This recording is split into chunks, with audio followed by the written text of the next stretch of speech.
Eu quero que você abra sua Bíblia comigo em Mateus, no capítulo 4. É quando Jesus, depois de ter sido tentado pelo diabo, ele vai às bodas de Caná da Galileia, como diz o texto de João, ele transforma água em vinho naquele casamento, e ele então inicia o seu ministério. E existe uma primeira pregação de Jesus. Ele inicia a sua pregação com uma mensagem, que na verdade é a mesma mensagem que ele vai até o final da sua vida. E ele diz assim, em Mateus, no capítulo 4, no verso 17, ele diz assim: desde então começou Jesus a pregar. Ou seja, depois da tentação, depois das bodas de Caná, ele inicia a pregação. E a pregação de Jesus era essa: arrependei-vos, pois está próximo o reino dos céus. Arrependei-vos, pois está próximo o reino dos céus. Papai, abençoa a tua palavra, Senhor, nessa noite. Que teu Espírito seja conosco, que possamos ouvir a tua voz. Eu levo, Senhor, cada um dos teus filhos aqui diante de ti. Que teu Espírito ministre ao coração de cada um deles.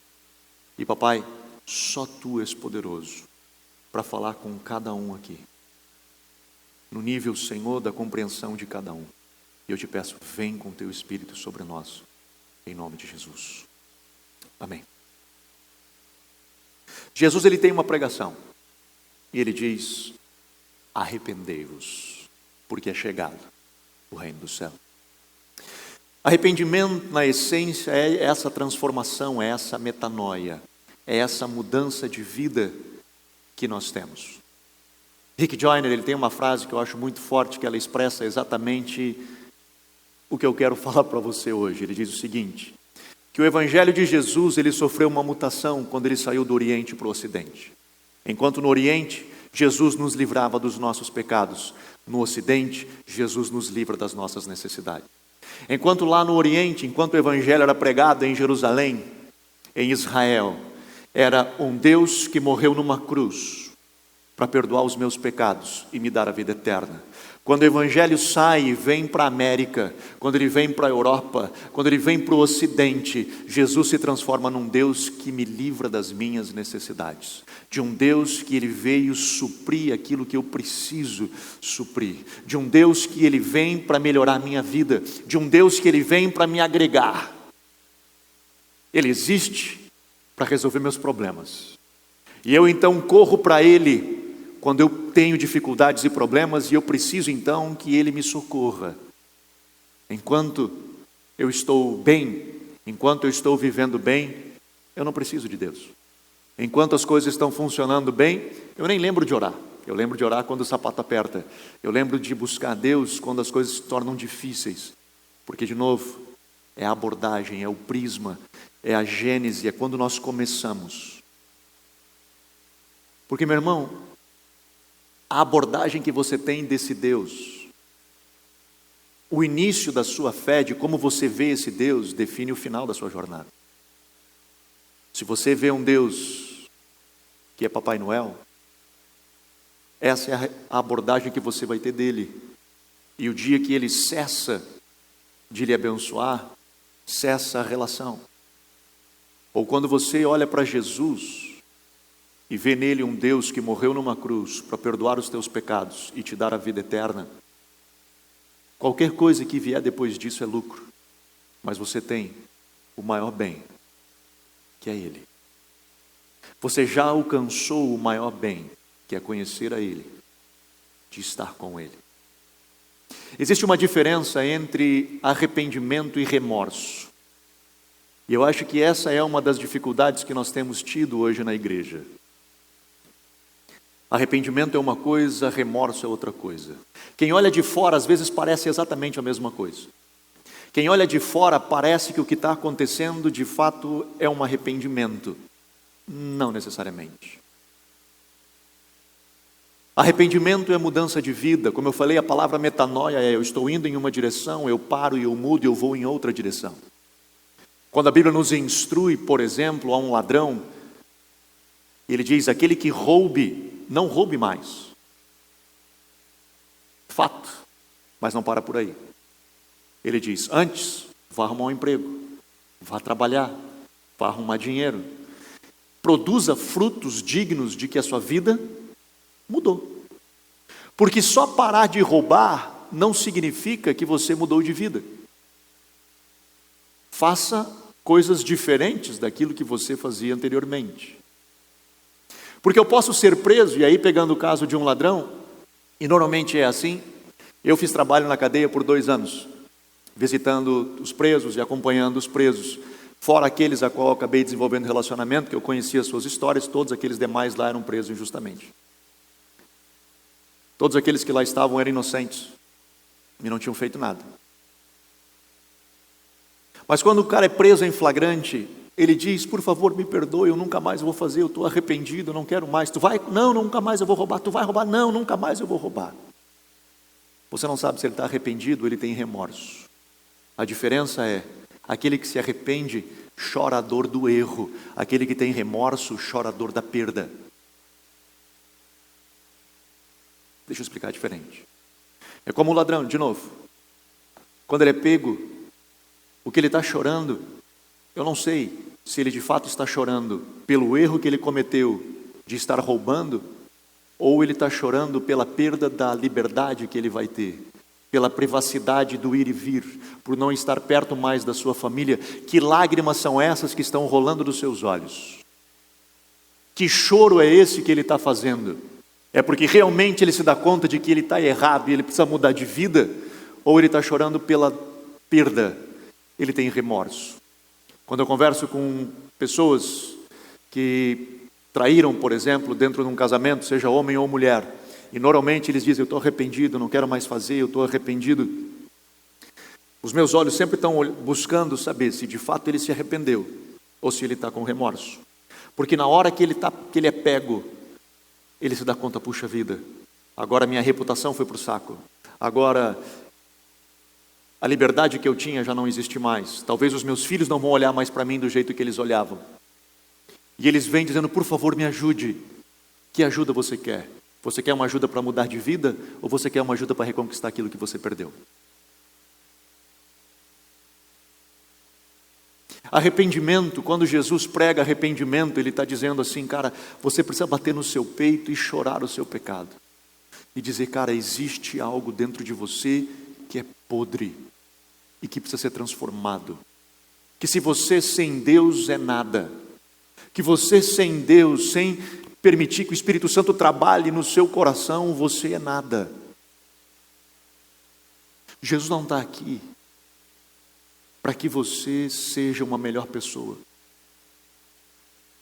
Meu irmão, me escute. Jesus não quer fazer você uma melhor pessoa. Porque se você tentar ser melhor, você sempre será uma versão melhor de você mesmo. O que você precisa ser é semelhante a Jesus.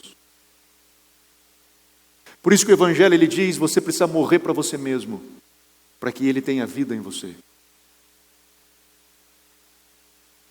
Por isso que Jesus chama e diz, arrependei-vos, porque é chegado o reino dos céus. Esse arrependimento, ele transcende ainda a questão do pecado, de eu bater no meu peito e chorar o meu pecado. É um arrependimento de mudança de mente, até onde eu começo a pensar conforme o Senhor quer que eu pense, de ter a mente de Cristo, de expressar o bom perfume de Cristo.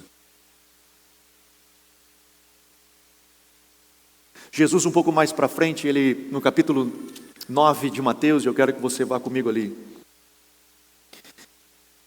Ele chama Mateus, um cobrador de impostos, a ser um dos seus discípulos. E aí começa então a briga, porque Mateus ele era um judeu que se vendeu a Roma, cobrando impostos do seu próprio povo. E não só isso, eles manuseavam ainda a grana dos judeus, e parte eles ficavam para si, parte encaravam a Roma, enviavam a Roma. E Jesus chama esse homem e diz, eu quero que você seja meu discípulo. E a Bíblia diz, no verso 9 de Mateus capítulo 9, que ele se levanta e segue Jesus. Quando isso acontece, no verso 11, os fariseus, vendo isso, perguntam aos seus discípulos, por que come o vosso mestre com os cobradores de impostos e pecadores? Jesus, porém, ouvindo isso, disse, não necessitam de médico os sãos, mas sim os doentes. Ide, porém, e aprendei o que significa misericórdia quero, e não sacrifícios, pois não vim chamar os justos, e sim pecadores ao arrependimento. Essa é a mensagem de Cristo. Ele avisa aos fariseus, e ele diz: você que se acha bom o suficiente, que não reconhece que de fato é um pecador, de que não consegue olhar para dentro de si mesmo e reconhecer, cara, eu sou um pecador e que careço da glória de Deus. Mas Anderson, nós não fomos santificados por Cristo? Fomos santificados por Cristo. Quando Deus olha por nós, Ele nos vê através do sangue do seu Filho, e por isso somos santos. Nós somos a igreja, os santos de Cristo, mas esses santos de Cristo, eles só são santos porque foram santificados por Jesus, pelo seu sangue, mas todos nós continuamos sim, pecadores, carecendo da graça, da glória de Deus. Por isso que Paulo escreve e diz que nós somos transformados de glória em glória, de glória em glória, de glória em glória, e constantemente somos transformados, porque constantemente, como seres humanos, erramos e pecamos. João diz, aquele que diz que não tem pecado acabou de pecar porque mentiu. E por isso nós olhamos para dentro de nós mesmos e reconhecemos a nossa dependência de Deus. Reconhecemos que carecemos dEle, que precisamos dEle, que nós não somos o centro do universo, que Ele é o centro, que Deus é o centro gravitacional da nossa vida e não Deus fica orbitando ao nosso redor para resolver os nossos problemas. Não, é o contrário. Somos nós que orbitamos ao redor de Deus, é Cristo o centro do nosso universo e nós orbitamos ao redor dEle.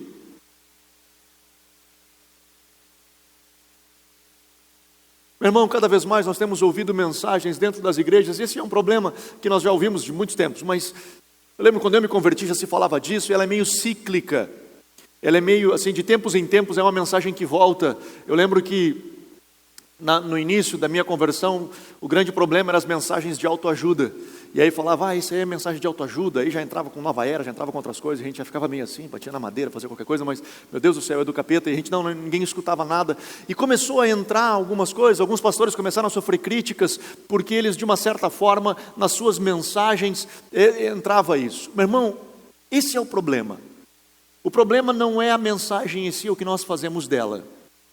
Hoje tem se falado muito do tal do coaching e, de novo, o problema não é nem o coaching, porque é uma ferramenta boa, o problema é que as pessoas fazem dele o fim, e ele é só ferramenta, não é nem o meio, ele é parte de um meio. Mas aí se pegam essas coisas e traz para dentro de um ambiente, hoje nós estamos vivendo tudo isso, aonde se fala disso, você pode ser o vencedor, você é mais que vencedor, Cristo chamou você, você pode, existe esse homem vitorioso dentro de você, acorde de manhã, olhe no espelho, diga que você pode, acredite, e de fato é verdade, se você encucar, embora vai acontecer. O problema é quando nós olhamos para dentro disso e fazemos de nós mesmos o nosso Deus, aí que complica, velho. Quando nós fazemos da nossa vida o centro do universo, e tudo ao redor orbita para suprir a nós, daquilo que nós acreditamos, esse é o grande problema. Nós precisamos de ferramentas que nos ajudam, eu utilizo ferramentas que nos ajudam, eu sou da administração, estudei coaching também, uso ferramentas que me ajudam, mas são ferramentas, só ferramentas, só.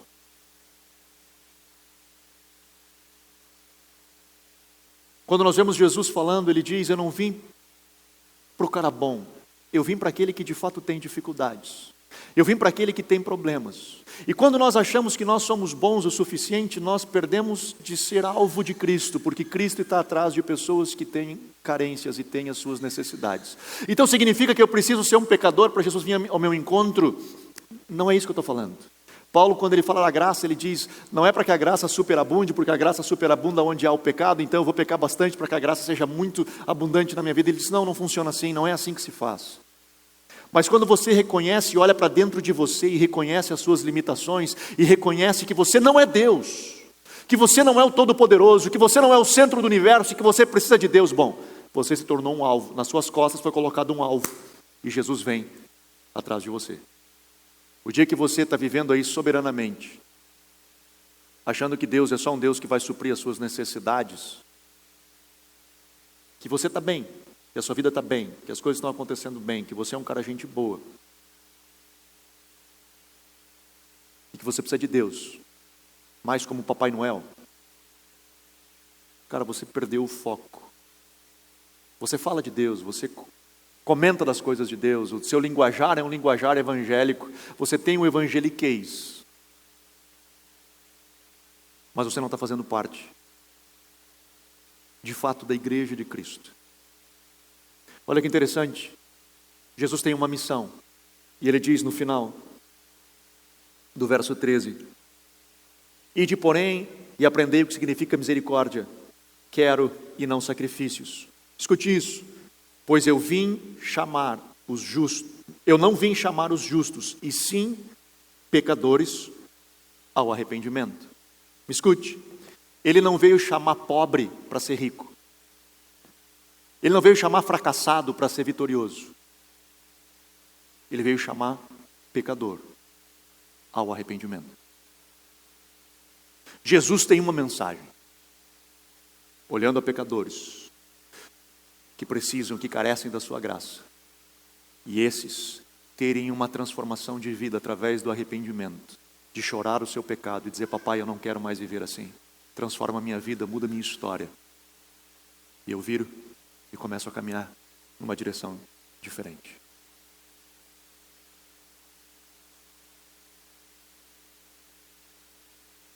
Jesus não morreu naquela cruz para te fazer uma pessoa melhor.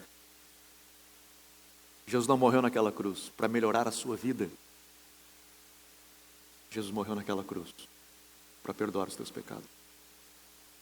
Hoje que nós estamos aí no nosso culto, celebrando o nosso culto de Natal, celebrando obviamente o nascimento de Cristo, que é o início dessa jornada, de um Deus que se esvaziou de si mesmo, assumiu a forma de servo, padeceu, sofreu, foi humilhado, vituperado, crucificado, morreu, ressurgiu. Todo esse processo de um Deus na terra é para resgatar você do seu pecado.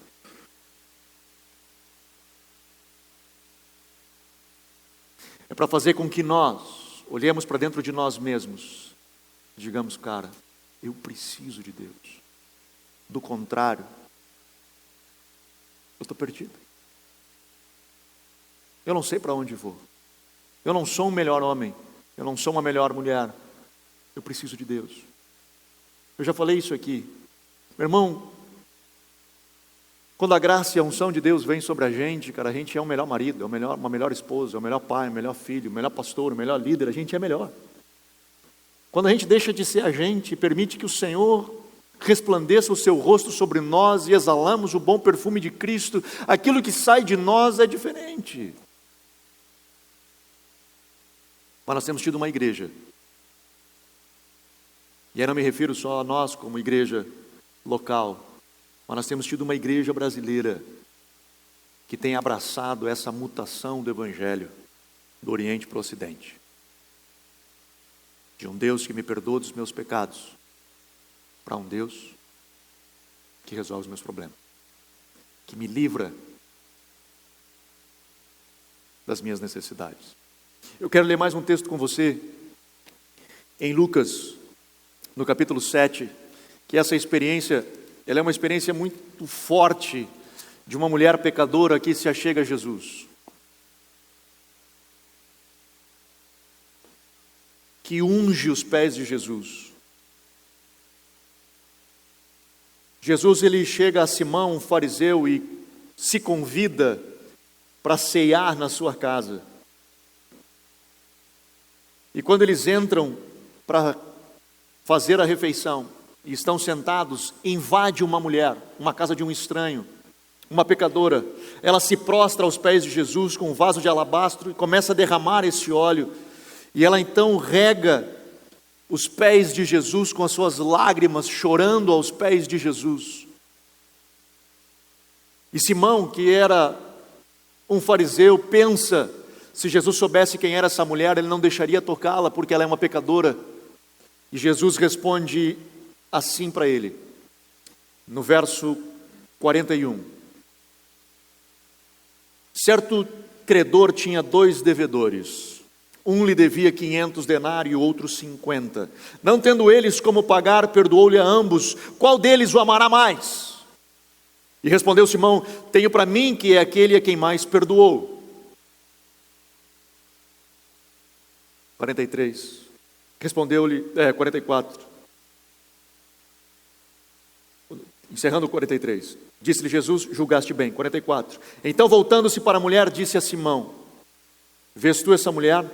Entrei na tua casa e não me deste água para os pés, esta porém regou com lágrimas os meus pés e os enxugou com os seus cabelos. Não me deste ósculo, mas ela desde que entrou não cessou de me beijar os pés. Não me ungiste a cabeça com óleo, mas esta ungiu os meus pés com unguento. Verso 47, escute isso. Por isso te digo que os seus muitos pecados lhe são perdoados, pois muito amou. Mas aquele a quem pouco é perdoado, pouco ama. Então disse Jesus à mulher: os teus pecados estão perdoados. E os que estavam à mesa começaram a dizer entre si: quem é este que perdoa pecados?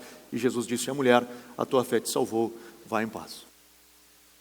Essa frase do capítulo 7 de Lucas, o verso 47, quando diz: por isso te digo que os muitos pecados lhe são perdoados, pois muito amou, mas aquele a quem pouco é perdoado, pouco ama, ela é muito forte. E por que eu digo isso? Porque então significa o seguinte: aquele que peca muito vai amar muito a Deus? Não é isso que Jesus está dizendo. Ele disse o seguinte: aquele que teve muito pecado perdoado, muito ama. Não é pecado pelo pecado, é o pecado perdoado. Por que o pecado perdoado? Para que eu tenha o meu pecado perdoado, precisa acontecer um processo. Eu preciso reconhecer o meu pecado, me arrepender do meu pecado, chorar o meu pecado.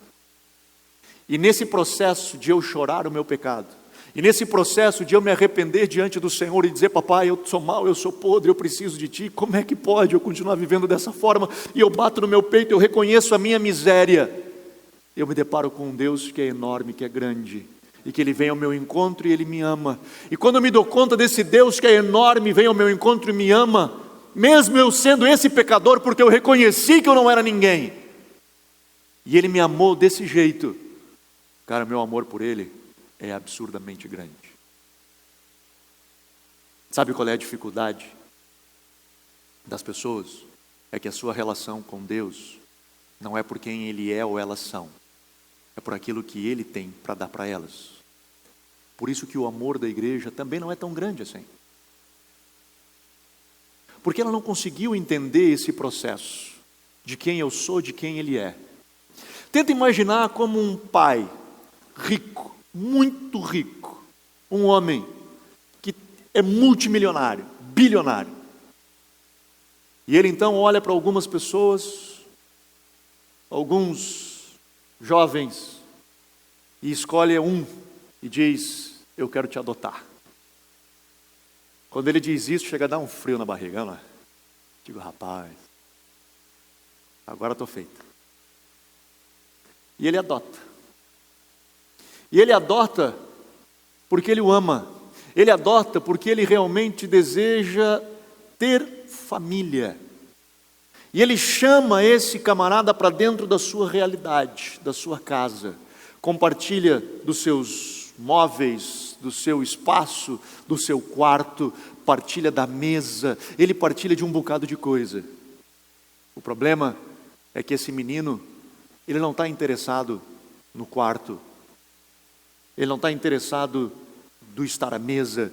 Ele não está interessado em partilhar da presença. O que ele está interessado é na herança. O que ele está interessado é no carro que ele vai ganhar.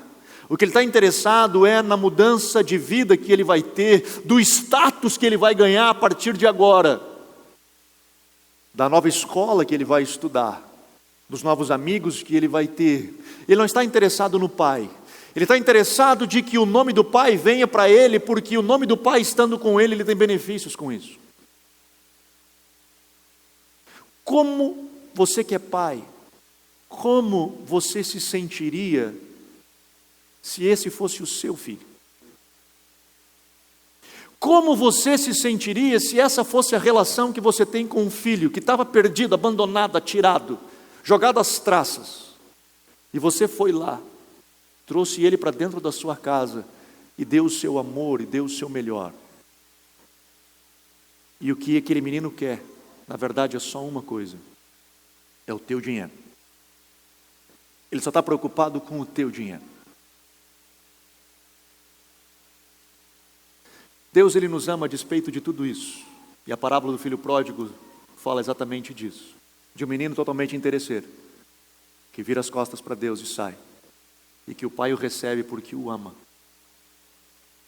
Mas a mudança de vida daquele menino, do filho pródigo, ela inicia em um processo, reconhecendo a sua podridão, reconhecendo que ele era pecador e que ele carecia da graça de Deus. E quando ele volta, ele não volta sendo o centro do universo.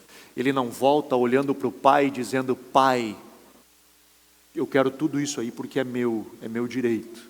Ele volta dizendo: pai, se eu pudesse ser igual a um dos teus trabalhadores, é privilégio para mim estar contigo. É privilégio para mim estar perto de ti. Não me interessa o que eu vou ganhar. Não me interessa quais são os benefícios, eu só quero estar perto de ti. O pai olha para ele e diz: cara, bora lá, era o que eu esperava.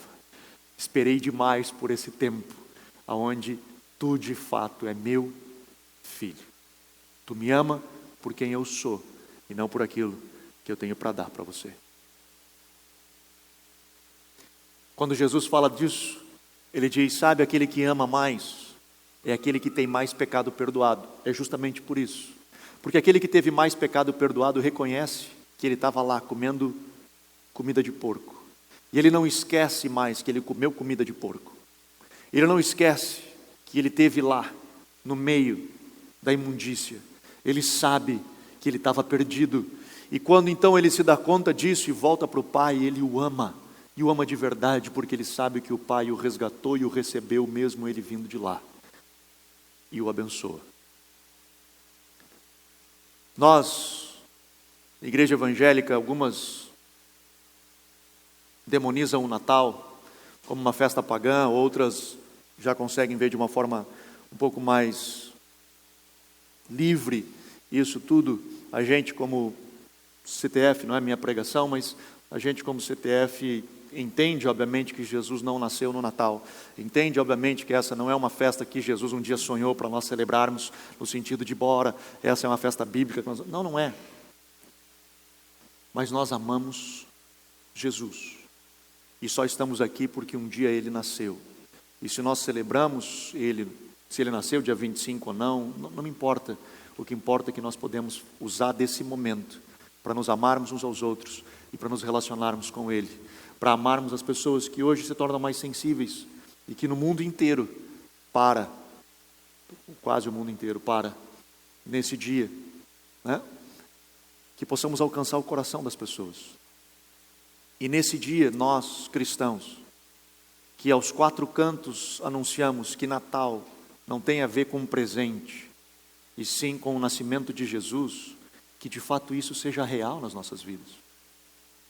Porque muitas das vezes a nossa abordagem de Jesus, esse Jesus que nós chamamos de Salvador, é a abordagem do Papai Noel. É a abordagem do Deus que resolve os meus problemas. É a abordagem de um Deus que me traz presente. E que eu, como filho mimado, fico sentado na expectativa de o que Ele vai me dar de presente. E muitas das vezes eu passo o ano inteiro obedecendo, para que no final papai olhe e diga: você foi obediente, você merece presente. A nossa preocupação não é com Ele, é com o presente. A nossa relação com Ele é por aquilo que Ele tem para me dar.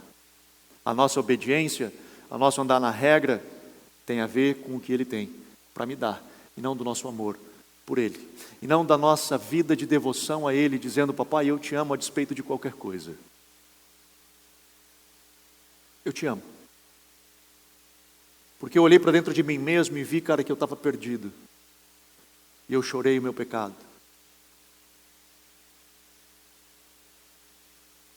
Essa é uma outra pregação, mas lá em Apocalipse, quando Jesus critica a igreja e diz: eu tenho uma coisa contra você, que abandonaste o primeiro amor.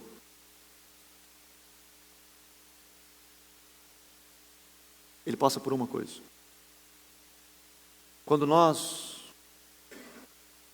lá no início da nossa conversão, amávamos, tínhamos aquele amor que dizemos, puxa, quando a gente convertia, a gente evangelizava mais.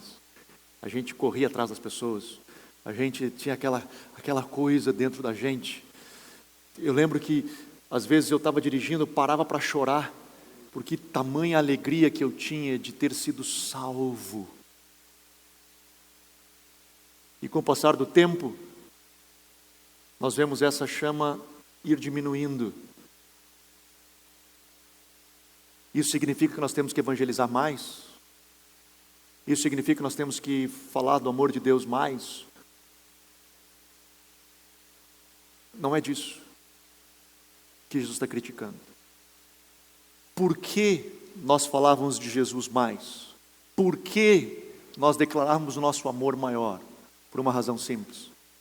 Algo que nós não tínhamos noção até então, de que nós éramos pecadores. E naquele dia nós reconhecemos que nós éramos pecadores.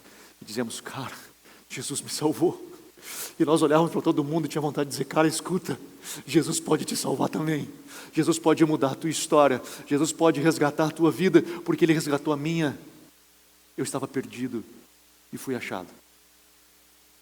Com o passar do tempo, nós achamos que a ideia do arrependimento e da confissão de pecados, ela fica lá no início da conversão. E achamos que depois de um tempo nós já estamos dentro do barco, segue a vida, e o nosso amor vai esfriando, porque o nosso amor a Ele está justamente aquele que reconhece o seu pecado, aquele que tem pecado perdoado. Quanto mais pecado perdoado, mais ama. Ou seja, quanto mais eu olho para dentro de mim mesmo, e bato no meu peito, chorando o meu pecado, e dizendo, papai, me perdoa, por eu ser orgulhoso, me perdoa por eu ser invejoso, me perdoa por eu ser soberbo, me perdoa pela forma como eu tenho lidado com as pessoas, me perdoa, Senhor, pela indiferença que eu tenho tido para contigo, me perdoa, Senhor, pela indiferença que eu tenho tido para com a Tua palavra. Me perdoa, Senhor, pela indiferença que eu tenho tido com aquilo que Tu acha que eu deveria de fazer. Me perdoa, Senhor, pela minha independência. Me perdoa. Eu estou vivendo uma vida como se fosse um órfão. Eu gosto de Ti só no final do ano do Papai Noel. Mas o resto do ano eu vivo do meu jeito, da minha forma, de qualquer jeito que eu acho que é bom para mim. E aí que eu falava antes na canção, quando a porta está aberta eu sei que é Deus, mas quando a porta fecha, não pode ser Deus, porque a porta tem que abrir sempre, porque eu sou um menino mimado, achando que o Pai está ali para fazer tudo o que eu quero, na hora que eu quero, do jeito que eu quero. O Evangelho não está centrado em mim, não sou eu o centro do Evangelho, o Evangelho é Cristo, e nós orbitamos ao redor dele, nós batemos no nosso peito, choramos o nosso pecado e clamamos, Senhor, me perdoa.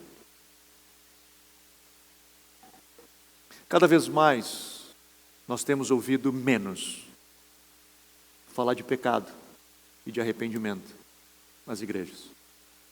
Cada vez mais, nós temos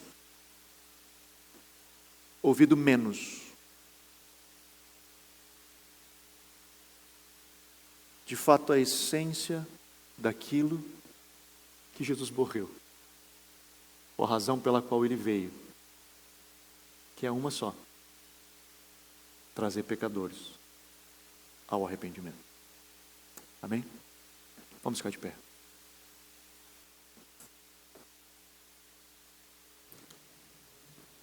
Eu quero orar com você nessa noite. Eu quero me unir em fé contigo. E nós nos colocarmos diante do Senhor. Quando eu me converti, a pessoa que me discipulou, ela me ensinou uma oração. E ela me disse, você precisa fazer essa oração todos os dias. E por pelo menos uns 1 ano e meio, 2 anos, eu fazia essa oração todos os dias. Eu ainda faço. Não todos os dias. Talvez deveria fazê-la. Mas logo que eu me converti, eu fazia ela todos os dias. E essa oração era a seguinte: Pai, sonda o mais íntimo do meu coração e traz à minha mente todo o pecado existente. Amém. Todos os dias eu clamava a Deus e dizia: Senhor, sonda o mais íntimo do meu coração e me mostra aonde eu tenho errado, aonde na minha vida ainda não está semelhante a Jesus, aonde na minha vida ainda eu não exalo o bom perfume de Cristo.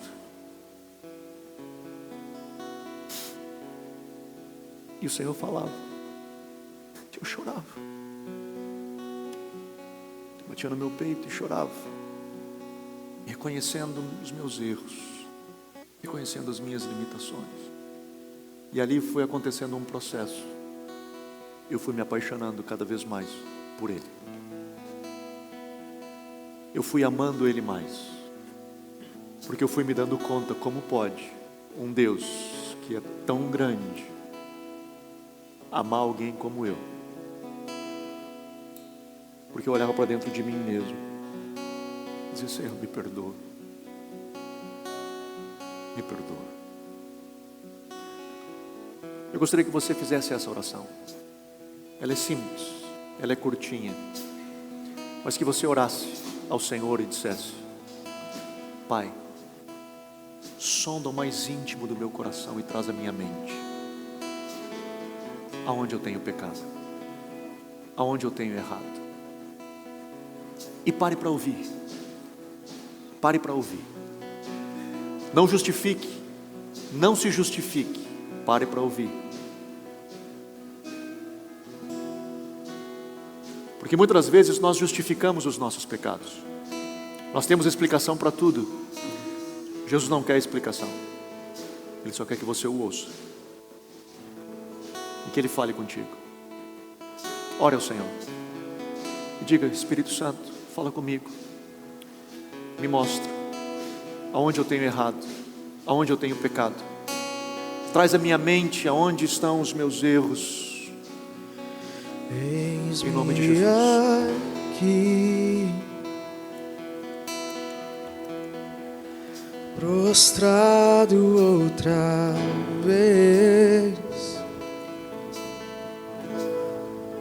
oferecendo tudo a Ti, pela graça que me salvou. Eis-me aqui, aleluia, no colo do Seu amor. Na tempestade ouvi Sua voz, pelo nome me chamou, pelo nome me chamou.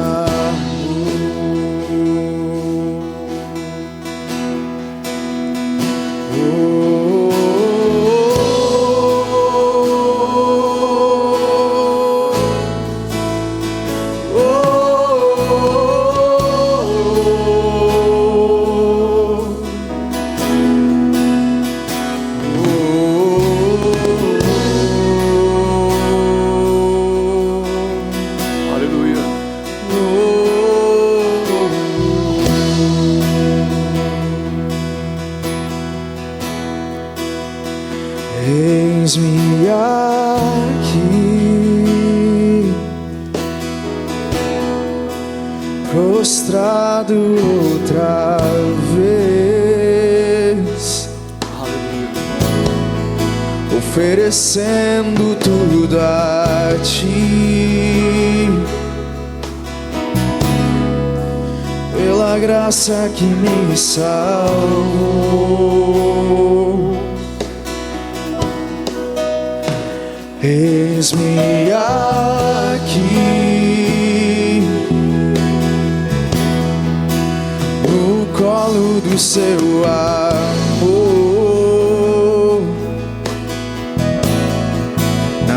tempestade ouvi sua voz, pelo nome me chamou,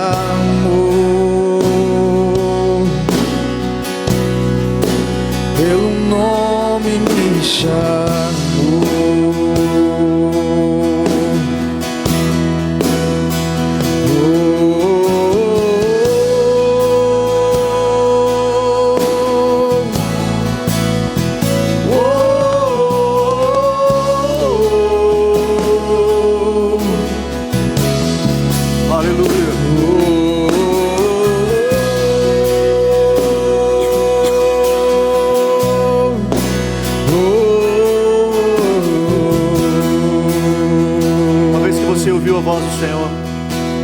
Clame ao Senhor e diga: papai, me perdoa. Derrama do teu sangue sobre a minha vida e me perdoa. Senhor, me livra de mim mesmo. Me livra de mim mesmo. Senhor, perdoa os meus pecados, lava-me com o teu sangue, livra-me de mim mesmo. Sua canção é alegria e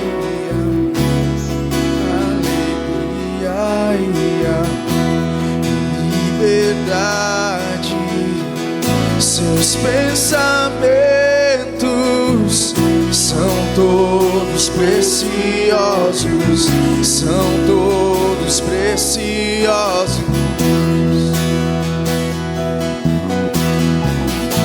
Sua canção por mim é alegria e amor, alegria e amor, liberdade.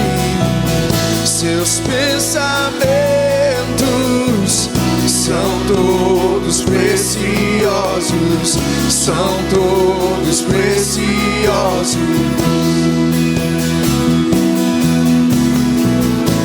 Sua canção por mim é alegria e amor, alegria e amor e liberdade.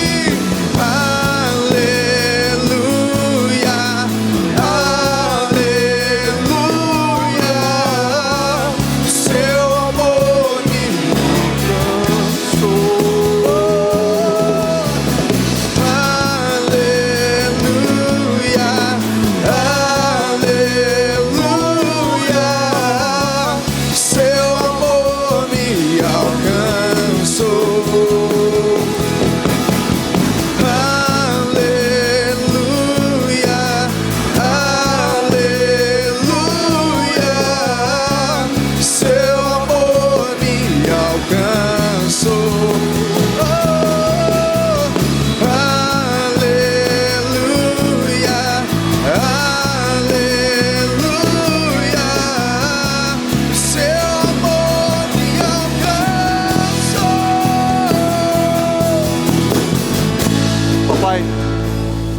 Senhor, nessa noite eu te peço, derrama do teu sangue sobre as nossas vidas. Senhor, perdoa os nossos pecados. Senhor, lava-nos, lava-nos o teu precioso sangue. Nós carecemos de ti. Nós carecemos, Senhor, da tua graça. Nós carecemos, Senhor, da tua misericórdia. Senhor, nós somos pecadores que carecemos de ti, reconhecemos as nossas limitações. Perdoa, Pai, a nossa indiferença. Perdoa, Senhor, a nossa independência de ti. Perdoa, Senhor, as vezes que andamos por nós mesmos, sem nos preocuparmos, Senhor, com o que tu acha, com o que tu pensa, com a tua verdade. Simplesmente, Senhor, vivemos a nossa vida e nos preocupamos contigo quando estamos com problemas.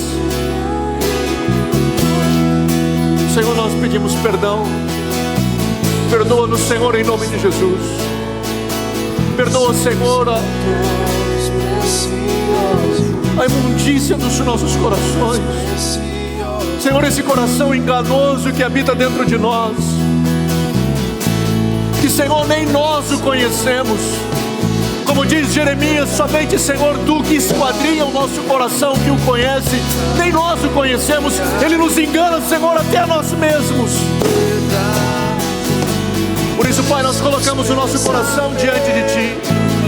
Colocamos, Senhor, a nossa vida diante de Ti. Toma ela nas Tuas mãos e muda, Senhor, a nossa história.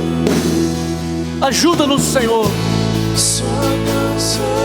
a sermos transformados por Ti. E nesse processo, Senhor, e cada vez mais, Senhor, nos apaixonemos por Ti, que venhamos a Te amar cada vez mais, que venhamos, Senhor, a nos apaixonar perdidamente por Ti. Senhor, que nos relacionamos contigo por quem Tu és. Vem sobre nós. Eu te peço, Senhor, nessa noite, em nome de Jesus. Em nome de Jesus, em nome de Jesus.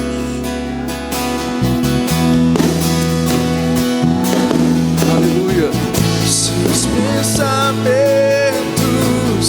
são todos preciosos, são todos preciosos.